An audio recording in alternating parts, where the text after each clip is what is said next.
iš nenutapytų Vilniaus paveikslų. Stoties aikštė.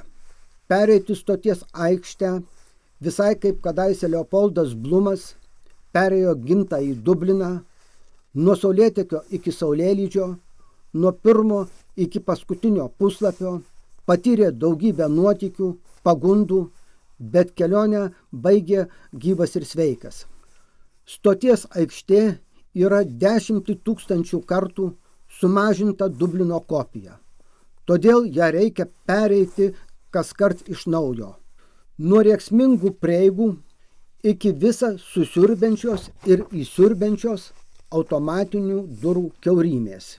Nepasiklysti tarp spalvingų prekybininkų balaganų, nenuskęsti staiga užgriuvusio triukšmo jūroje, atsispirti mainikautojų, fokusininkų triukams, uždarbiaujančių vairuotojų siūlymams, keliauti pigiai ir greitai, nepasiduoti užkimusiais balsais giedančių stoties sirenų vilionėms, pereiti anksti rytmetį, garsiai ražantis bundančiam miestui ir triukšmingą vidudienį, į akis pasiutusiai plieskiant saulei, gomurį aitrinant grindinio dulkėms, pereiti skleidžiantis pavasariui ar ūkanotą rudenį, įsėsti į urzgiantį didžialangį žvėrį ir išvažiuoti nežinoma kryptimi.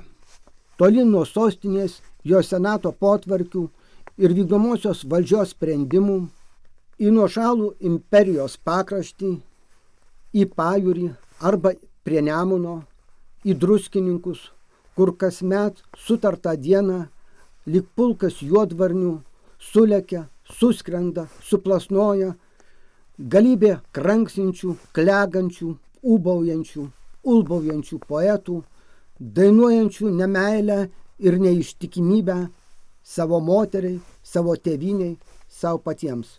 Tolyn, greičiau į sostinės, į laukus, arčiau sienos, arčiau ribos, skiriančios mus ir juos, piliečius, valstybės gyventojus ir klajoklius barbarus, aukštųjų meno vertybių pasaulį ir miglotas mėgėjų fantazijas, bet pirmiausia, pereiti Stoties aikštę, nepradingti jos minioje, nesusipainioti reklamos voratinklyje, nesistebėti, nestoviniuoti, nesidaryti į šonus, pereiti rykštingai, pirmu bandymu, visą iš karto, o tada pasirinkti vienintelę teisingą kryptį, kurios niekada negalėjai nei pakeisti, nei atšaukti.